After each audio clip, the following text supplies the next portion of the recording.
السلام علیکم ورحمۃ اللہ وبرکاتہ نحمده ونصلي على رسوله الكريم اما بعد فاعوذ باللہ من الشیطان الرجیم بسم اللہ الرحمن الرحیم رب اشرح لي صدری ويسر لي امری واحلل عقدۃ من لسانی یفقهوا قولی۔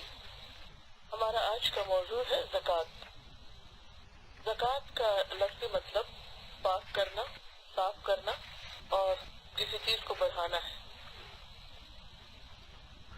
اسلام میں زکوٰۃ کا کانسیپٹ یہ ہے کہ انسان ایک طرف اپنے مال کو پاک اور صاف کرے، دوسری طرف اللہ کے راستے میں خرچ کر کے اسے مزید بڑھائے، کیونکہ اللہ سبحانہ وتعالیٰ ایک کھجور کو بھی ایک پہاڑ برابر کر دیتے ہیں۔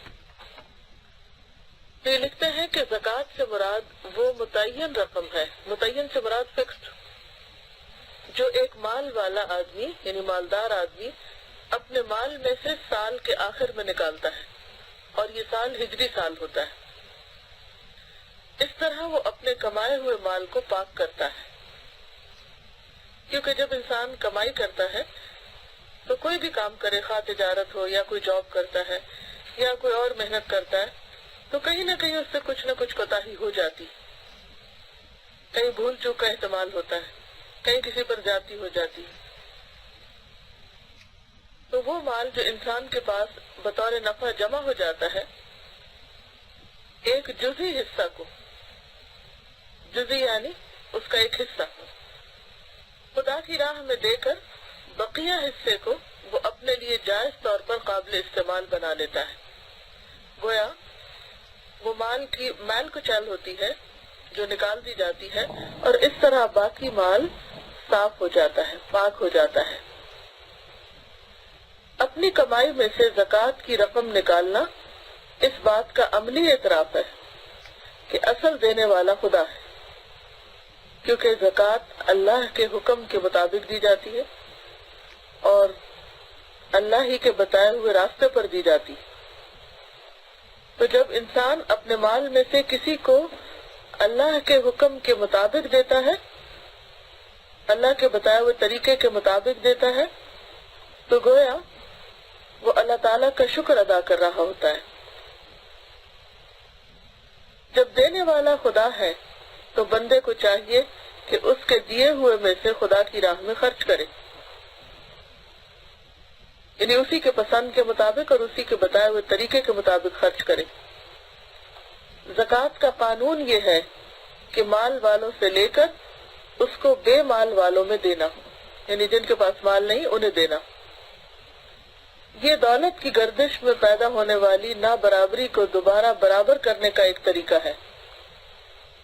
دولت کی گردش سے مراد یہ کہ مختلف لوگوں کے پاس جو مال آتا یا جاتا ہے، کبھی ایک مال ایک کے پاس ہوتا ہے، کبھی دوسرے کے پاس، کبھی تیسرے کے پاس۔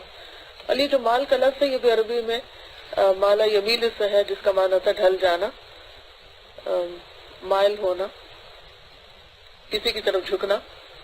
تو مال ایک ایسی چیز ہے جو انسان کے ساتھ وفا نہیں کرتی۔ وہ جب آپ کے پاس ہوتا ہے تو وہ آپ کے پاس نہیں رہتا، وہ کچھ ہی عرصے کے بعد کسی اور کے پاس چلا جاتا ہے، اس کی طرف جھک جاتا ہے، اس کی طرف مائل ہو جاتا ہے۔ مختلف طریقوں سے، کوششوں سے دوسرے لوگ اس کو حاصل کرنے کی کوشش کرتے ہیں، تو اس لیے یہ مسلسل ایک گردش میں رہتا ہے۔ کہتے ہیں کہ یہ دولت کی گردش میں پیدا ہونے والی نابرابری کو دوبارہ برابر کرنے کا ایک طریقہ ہے، یعنی اگر کسی کے پاس زیادہ چلا گیا، کسی طرف زیادہ ڈھلک گیا ہے، تو وہ وہیں پر نہ رہ جائے بلکہ وہاں سے آگے نکالا جائے اور اس تک پہنچ جائے جس کے پاس نہیں ہے یا کم ہے یا جو مستحق ہے۔ اس طرح مال والوں کو یاد دلایا جاتا ہے کہ تمہارے اوپر ان لوگوں کا مالی حق ہے جن کو تقسیم میں کم حصہ ملا یا سرے سے کچھ نہیں ملا۔ اور اس میں بندوں کا ایک امتحان بھی ہے، کیونکہ اللہ تعالیٰ نے لوگوں کو مختلف درجوں میں رکھ کر کچھ کا حصہ کچھ دوسروں کے مال میں شامل کر دیا اور پھر ان کے ذمہ ڈالا کہ وہ حقداروں تک اس کو واپس لوٹائیں۔ زکوٰۃ کا تعلق اخلاقیات سے بھی جڑا ہوا ہے، یعنی زکوٰۃ صرف ایک فریضہ ہی نہیں، اور زکوٰۃ صرف ایک مال میں سے کچھ خرچ کرنا ہی نہیں، بلکہ اس کا تعلق انسان کے اخلاق سے بھی ہے۔ زکوٰۃ ایک طرف دینے والے کے اندر سے بخل اور خود غرضی کے جذبات کو نکالتی ہے، وہ دینے والے کے دل میں فیاضی اور انسان دوستی کی روح پیدا کرتی ہے۔ یعنی زکوٰۃ انسان کے دل کو وسیع کرتی ہے، انسان کے اندر دوسروں کے لیے جو دلوں میں تنگی پیدا ہو جاتی ہے اس کو نکالنے کا ذریعہ بنتی ہے، اور انسان کے دل کو وسعت دے کر دوسرے انسانوں کی ہمدردی کا احساس بھی پیدا کرتی ہے۔ دوسری طرف پانے والے کے لیے زکوٰۃ کا فائدہ یہ ہے کہ دوسروں کو وہ اپنا بھائی اور غمگسار سمجھنے لگے، یعنی اس طرح انسانوں کے باہمی تعلقات مضبوط ہوتے ہیں۔ دوسروں کے بارے میں اس کے دل میں حسد کے جذبات نہ ابھریں، کیونکہ ظاہر ہے جس کے پاس زیادہ ہوگا لوگ اس سے جالس کریں گے، اور جب جالس ہوں گے تو پھر نفرت پیدا ہوگی اور تعلقات میں خرابی آئے گی۔ یہ زکوٰۃ چونکہ اللہ کی راہ میں نکالی جاتی ہے اس لیے وہ دوسری عبادتوں کی طرح ایک عبادت ہے۔ بظاہر وہ انسانوں کے درمیان تقسیم کی جاتی ہے، مگر اپنی حقیقت کے اعتبار سے وہ انسان کو خدا سے جوڑنے والی ہے، وہ انسان کو خدا سے قریب کرنے کا ایک ذریعہ ہے۔ تو گویا ایک طرف زکوٰۃ بندوں کو اللہ سے جوڑتی ہے اور دوسری طرف وہ بندوں کو بندوں سے جوڑتی ہے۔ زکوٰۃ اپنی اسپرٹ کے اعتبار سے یعنی اپنی روح کے اعتبار سے عبادت ہے اور اپنی خارجی تعمیل کے اعتبار سے خدمت ہے۔ تو اس سے یہ پتہ چلتا ہے کہ اسلام میں جتنے بھی فرائض ہیں وہ محض ایک بے روح قسم کی ایکٹیویٹی نہیں بلکہ اس کے اندر گہرے معنی اور مقاصد اور فوائد چھپے ہوئے ہیں۔ اگر انسان کو یہ سارے فوائد نہ بھی معلوم ہو اور انسان اللہ کی خاطر اللہ کو خوش کرنے کے لیے اپنا یہ فریضہ ادا کرتا ہے تو غیر محسوس طریقے سے وہ ان فائدوں کو پا بھی لیتا ہے جو اللہ نے اس فرض کی ادائیگی کے پیچھے انسان کے لیے رکھے۔ اب آپ کچھ کہنا چاہیں تو فرمائیے۔ ابھی اگر آپ لوگ مختلف ٹائپ پہ غور کریں تو ایک چیز جو مجھے استاذہ بہت زیادہ اچھی لگی وہ یہ کہ زکوٰۃ جو ہے عملی اعتراف ہے کہ اصل دینے والا اللہ ہے۔ یہ اتنی خوبصورت بات ہے کہ بالکل بھی انسان کے اندر سے بے رغبتی جیسے آ جاتی اس کے اندر مال کی نا کہ یہ میرا جی السلام علیکم۔ مجھے سب سے اچھی بات یہ لگی کہ استاد نے فرمایا کہ جب بھی انسان کوئی کام کرتا ہے تو اس سے کوئی نہ کوئی کوتاہی ہو جاتی ہے تو جو مال اس کے پاس بطور نفع جمع ہوتا ہے تو وہ اس میں سے نکال دیتا ہے تاکہ وہ کبھی کوتاہی پوری ہو سکے نا۔ تو سب لگتا ہے جیسے ایک چین ہے، جیسے ہم جب نماز ادا کرتے ہیں تو پھر ہم اس کو نوافل سے پورا کرنے کی کوشش کرتے ہیں، کمپنسیٹ کرتے ہیں، اسی طرح روزے بڑا اچھا ایسا لگا نا جیسے چین سے بنی ہوئی ہے۔ تو الحمدللہ زکوٰۃ کے بارے میں بہت سے لوگ کہتے ہیں کہ جو زکوٰۃ ہے وہ آپ مسجد میں یا کسی اسکول کی تعمیر کے لیے نہیں لگا سکتے، وہ صرف غریبوں کے لیے ہے۔ اصل قرآن پاک میں اس کے جو بتائے گئے ہیں کہ کہاں کہاں پر خرچ ہونی چاہیے اس میں فی سبیل اللہ کا لفظ آتا ہے۔ تو فی سبیل اللہ میں کیا چیزیں آتی ہیں؟ فی سبیل اللہ سے مطلب ہوتا ہے اللہ کے دین میں، یعنی اللہ کے راستے میں۔ اب اللہ کا راستہ ایک جیسے حج اور عمرے کا راستہ بھی ہے، تو اس لیے بعض علماء یہ کہتے ہیں کہ اگر کوئی شخص اپنی محنت کے باوجود اپنی پوری کمائی نہیں کر پا رہا تو اگر اس کے رشتہ دار یا دوسرے قریبی جاننے والے لوگ کچھ نہ کچھ اس کی مدد اس مال سے بھی کر دیں تو چونکہ من استطاع الیہ سبیلا تو یہ بھی سبیل اللہ ہے، اس میں بھی لگ سکتا ہے۔ اسی طرح یہ ہے کہ دین کی خدمت کے جو کام ہیں جیسے مجاہدین کے لیے بھی زکوٰۃ کا استعمال ہوتا ہے۔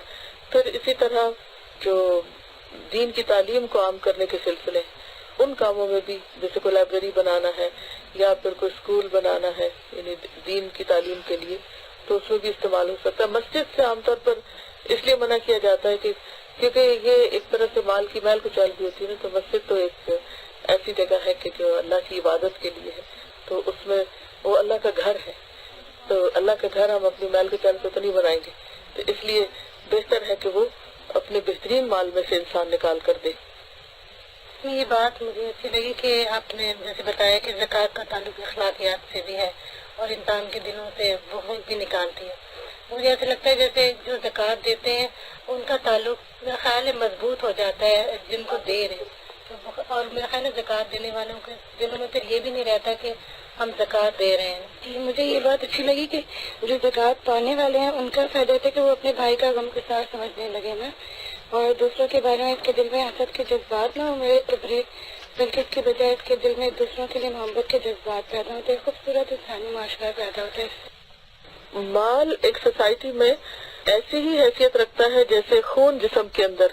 خون کی سرکولیشن ہوتی رہتی ہے تو جسم ہیلدی رہتا ہے، اور اگر خون کہیں ایک حصے میں رک جائے اور یا یہ کہ کہیں پر جم جائے تو اس سے تعفن پیدا ہو جاتا ہے، زہر پھیل جاتا ہے اور الٹیمیٹلی ہلاکت کا ذریعہ بنتا ہے.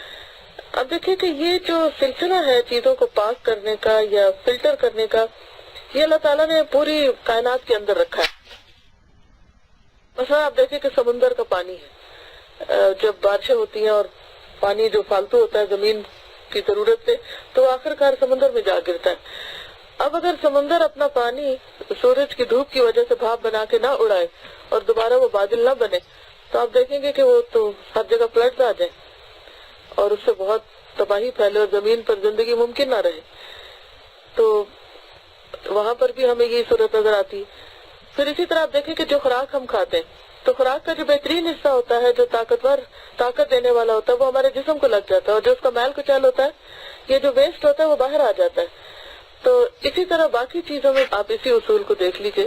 اما ما ينفع الناس فيمكث في الارض، سورۃ البقرہ کے شروع میں ہی آ جاتا ہے. ذالک الکتاب لا ریب فیہ ھدی للمتقین الذین یؤمنون بالغیب ویقیمون الصلاۃ ومما رزقناہم ینفقون. تو اللہ کے راستے میں انسان جو کچھ نکالتا ہے، خواہ وہ زکوٰۃ ہو یا صدقات ہو، وہ سارے کا سارا عبادت ہے. کیونکہ دینے والا ہاتھ لینے والے سے بہتر ہوتا ہے. تو جب انسان اپنے ہاتھ سے نکالتا ہے تو یقینی طور پر اس کے اندر ایک خوشی اور ایک اطمینان پیدا ہوتا ہے، اور یہ انسٹنٹ ریوارڈ ہوتا ہے. میں آپ سے اجازت چاہتی ہوں. السلام علیکم ورحمۃ اللہ وبرکاتہ.